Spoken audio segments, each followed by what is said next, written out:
everyone, in today's video I'm going to be showing you this toucan and leaf necklace that goes with these leafy earrings. The leafy earring video was uploaded a few days ago. I'll put a link to that down below. Otherwise, this toucan necklace is so cute. I love necklaces that are kind of a little bit over the top and ridiculous. It's sort of my jam. I hope you like them as much as I do. I do have some past ones I've done before, a fox and a cat and some other ones. I'll put links to those down below. So if you like this style of over-the-top craziness, I will definitely recommend you check those out, and I will see you all next time. Bye! So here is the little long curved Barbie that I'm going to be using as the base for my toucan for his perch. I traced that bead to begin with, and then I'm going to be drawing the shape of my toucan as it would be if it were sitting on a branch. I've got the body, the legs. I'm going to leave kind of the foot space alone for right now. That's where he will be sitting and attached. I'm then going to draw that gorgeous over the top beak. Remember that if your drawing isn't necessarily centered on your Barbie right now, that doesn't matter. You just want to get the curve correct and the sizing correct, because you can attach it at any point on that bead later. And if you don't have a Barbie like this, you just have to create one. That would be my answer to it. Just make one. I don't have many of those left, so eventually I am just going to have to make one. I'm going to have to eat my own words. So here we go. We've got our toucan. I've got black acrylic for the belly. I want this toucan to be very bright, very colorful, and a great way to do that is to use black as a base under your neons, which sounds wrong because usually you want to use white under the base of your neons, but use black. And then use really bright blues over the top. It's going to make the blues look like it's glowing black, like the black is glowing. It is such a beautiful effect. I'm going to do a similar type of thing above the black. I'm going to use a very pastel yellow. Same thing. This is going to make, once I add other colors to it, that yellow is going to create a beautiful base for the neons, so the neons really shine. That first layer of black or blue over my black doesn't really show up as anything on camera, unfortunately. See, that's just how the things go. Usually things don't show up properly on camera, but it does just give us a good base for that neon effect. I'm going to use a fairly bright shade of a corally orange to start adding the back detailing, or like the side back detailing of my toucan. I'm going to add in that side wing that is behind the body. And as you are sculpting this, do make sure that you're paying attention to where the bar is going. Is the bar going behind all of the sculpting so that everything is sitting in front, or is the bar going in between? So in this toucan design, the bar is going in between. So it's going to go over that tail, but behind the feet. So when you're sculpting it, make sure that that tail doesn't get too thick. You want to make sure that it stays on the thin side. And then as you're sculpting up and you're getting up towards the head, like in this area that I'm adding right now on the top of the head, that is thicker. Think of it as if you are sculpting a reverse French tip and you sculpt your nail bed and you leave that nice big lip on the end of your smile line, you're kind of doing this towards the top of the toucan so that part looks forward. So it looks like he's leaning forward, and that's going to really help you with the visual effect of having his feet on the front of the bar and the tail behind. It's going to just really sell that perspective. It's a very subtle thickness change from the tail to the top of the head, but it's something that will add a lot. It won't be something you'll even necessarily, somebody looking at it won't be able to tell why it looks so alive, but that will be the reason. There's that very subtle, it's probably just a millimeter of thickness difference between the two areas. I'm going to add the beak twice. The first time I set down that bead, it was way too thick already. You guys have any acrylics that you go to use them and you know that even within the same brand, some of them need so much more monomer than other ones. Otherwise they're just like thick and dry and not going to cooperate. That is the case for this really bright orange for me. I go to use it and I never forget, or I never remember, that it needs to have probably 60% more monomer than any other shade of acrylic, or it's just so dry. I'm going to add some very bright yellow, much more neon of a yellow on top of the beak versus what I used for the rest of my toucan. As I now have the majority of my toucan sculpted as far as the shape goes, I'm not being so careful to leave it on top of the little drawing, the template that's underneath. I'm moving it around and changing how I'm doing things and positioning it so that it's more convenient for sculpting. That's the great thing with sculpting something that isn't on a human, is that you are allowed to move it any which way you want. Whereas if you're working on top of a person and you go to just turn their finger around upside down so you get a better angle, I bet they'd have something to say about it. I'm going to add a little hint of a very bright raspberry pink onto my beak to really deepen that orange color. Not so much that you go and you think, ooh, that's a pink beak, but just enough that it gives you that darker kind of glow without being a darker shade of orange. I'm going to add more of that blueness to the black areas of my birdie. I've got that on the wings. Same thing, we're adding some thickness here, intentional build up certain areas, the wings especially, that wing that's in front of the body. Make sure you add enough of the blue so that it looks forward. Don't be concerned that this area is going to look more blue. A darker shade of blue acrylic, typically they are kind of on the clearer side, at least the ones that I've used. So it's going to still allow that black to pull through, but that wing might be a little bit brighter, which is okay because it's forward, so it should be brighter. I'm going to add some of my original orange color that needs a lot of monomer to the area around my toucan's eye. Use a dotting tool dipped in acrylic powder to create a nice circle for where the eye will be sculpted. And then all of the colors that I use to add detailing to the beak, I'm going to repeat the process and add those to this area around the eye with the pink and then with the neon yellow as well, just to add some brightness. I'm going to add a bit more of my yellow, the pastel yellow, underneath that area and around to clean up any of the spots that got a little bit messy or smudgy. It's going to really brighten it. There's that really bright yellow. Kind of just blend it in. It doesn't take very much to add color to these little areas. I'm going to blend some of that orange over the top of the black, just a hint, so it's not such a sharp direct line. Fill in the hole that you created for the eyeball with a teal color and make another dot with your dotting tool in the center of that, but don't swirl your dotting tool around the way that you did for the first hole for the eyeball. This time just make a single push down through the acrylic and pull back up. I'm going to keep adding depth and layers to my toucan. As I'm adding all of these depth and layers, you're going to want to work on sections and then move away from them and then come back to them. Just like how I wasn't just sculpting that acrylic around the eye, I did something else first, and now I'm going to come back to that area and add the black around the very bottom of the beak. As I am sculpting that is something that you could have done with acrylic paint instead of using acrylic. If that is more your preference, that would work better with your art style. However, I love to work with acrylic, so I'm going to do as much as I can with acrylic. Same thing, if like sculpting this layered eyeball would not be your jam, don't do it. Give yourself an easier route, absolutely. I'm going to add the same color that I used in my eyeball as a little highlighty glow across my toucan. So that's a teal color. It's got some shimmer to it. It's going to pick up the blues from underneath. It's going to still leave the depth of the black. It is so pretty. I'm now going to attach my toucan to this metal bar. With clear acrylic, I'm going to put just a whole bit of acrylic underneath so that it holds enough where I can pick it up. Then I'm going to pick it up and I'm going to fill it in with a lot more acrylic underneath and around the bar so that it does not fall off. With the same shade of blue acrylic that I used to highlight the black on my toucan, I am going to start sculpting the feet. As you can see, without the black underneath it, that blue is so much more pigmented and colorful and rich looking. Once again, I'm going to state my irritation with how a camera just doesn't show true colors.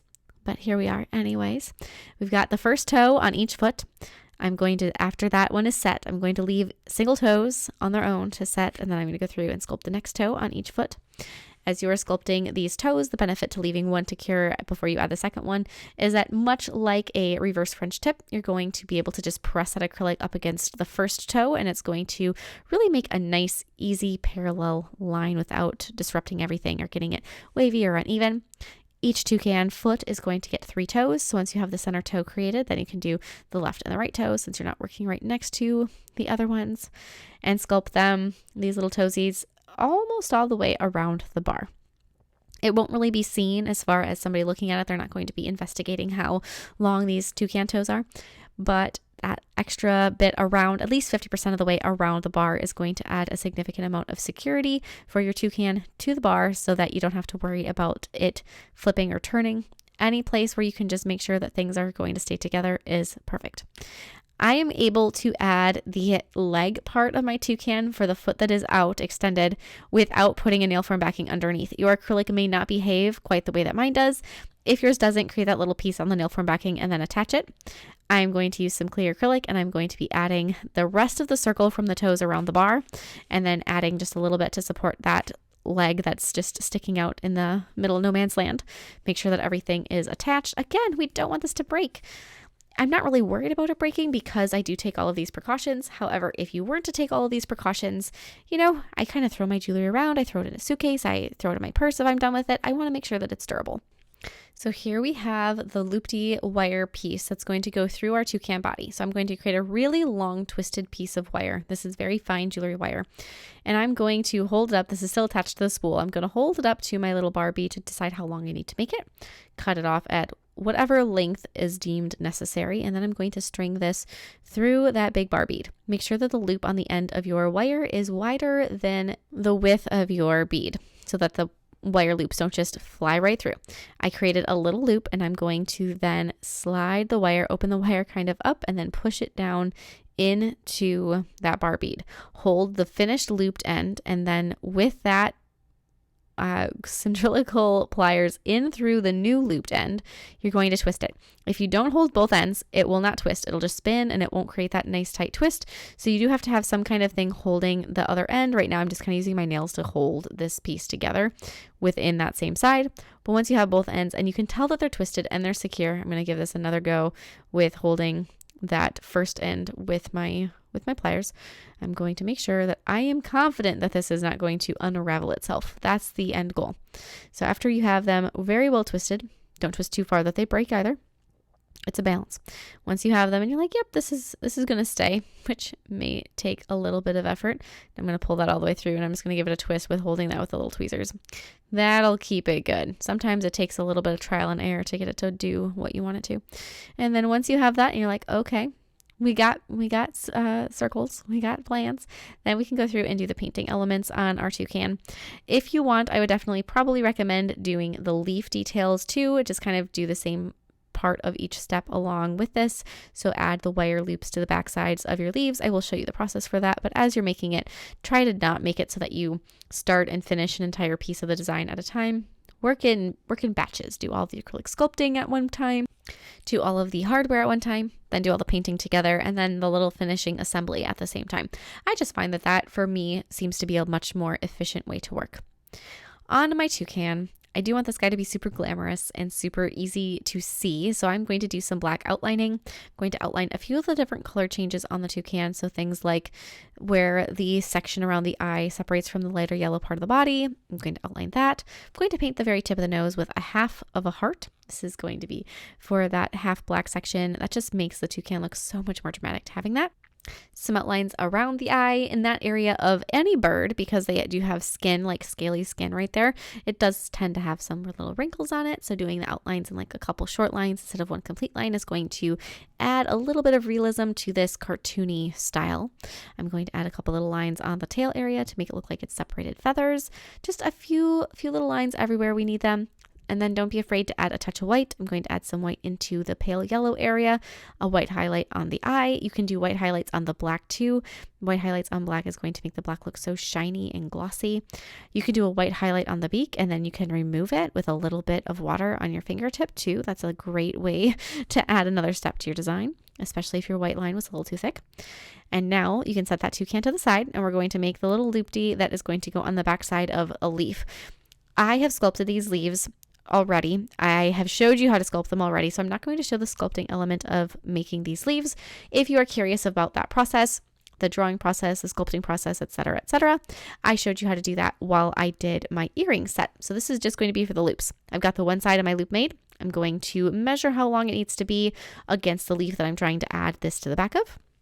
Cut off the extra wire, pinch that closed. This is a much more efficient process than adding this 2-looped piece of wire through that bead if you are thinking, oh no, not again. Just give that another twist, twist, and then after you are confident that this 2-looped thing is not going to fall apart, then you're going to secure this to the back side of your leaf. I would recommend securing this to the back side of your leaf with whatever color was used to sculpt your leaf, especially for the necklace. On the earrings, I said it doesn't really matter, but because the necklaces, these leaves might decide to flip on you. Hopefully they don't. Hopefully they just lay the way that you intended, but if they do decide to flip over, that little silver line is going to be super noticeable, and so if you cover it up, it's going to improve the general appearance of things tenfold if a leaf does decide to do a flip. Just cover it up with whatever colors you used on the front side. I'm not going to go through and paint and detail the back sides of the leaves because I do want them to stay where I put them, but this is just kind of a fail-safe in case it goes awry. I'm going to make sure that the leaves are secured all the way out to the outside edges, and now you can attach things. I'm going to use a jump ring to attach the leaf to the toucan in each of their DIY loops. There is the first side. Repeat the process for the second side. Get that closed, and then after you have that on both sides, Then you can go ahead and attach the chain. I have measured how long I want this necklace to be in a full circle, so I'm going to add my chain in that length in the full circle going all the way around. So I'm going to attach it with another jump ring on the other side of my leaf, on the outside side away from the toucan. Close that, and then you can continue that around, make sure it's actually closed, and then you can kind of stretch that around until you know the length. Cut off the extra chain if you haven't done this already. Give that a snip, get rid of those little pieces of half chain, and then you are going to attach the other side to the other side of your necklace. And if you're thinking this necklace is too small to just put over my head, we will add the clasp in a moment. So just don't worry about that quite yet. Get it closed to this point. The best way I have found to decide how long I want my chain is to hold my sculpted piece onto myself, wind the chain around my neck after it's been attached to one side of the necklace, and that makes it so that I can see if I want it to sit right where I set it on my body, then this is how long my chain needs to be. And then you cut it off right where you figured that out. So once you have it secured on both sides like so, and it is one single loop of a necklace, which this one is definitely too small to put over my head, then you're going to hold it in the center of the pendant that you sculpted, and then in the center of the chain, figure out where the center of the chain is, and then kind of use a little eyeball measurement, and then you're going to slide your wire cutter into that area, cut the loop that you have figured out is about the middle, and then you can attach your clasp system, whatever kind of clasp you want. I've seen some really nice magnetic closures where you just like put the two sides of the necklace close to each other and they snap together. As a nail tech, that would be life-changing to be able to just magnetically open and close your necklace. That would make it so that you don't have to worry about grabbing those tiny little lobster clips with your nails. I may have to invest in some of those, but whatever system you want, go ahead and attach those. I'm going to attach a jump ring to each side, one side also adding on my lobster clip. But that is it. I love this necklace. It is so tropical and fun and bright and summery. Makes me just want to bask in the sunshine that we don't have in Wisconsin right now. We have no sunshine. The sunshine has left the building. I hope you enjoyed this as much as I enjoyed making it, and I will see you all next time. Bye.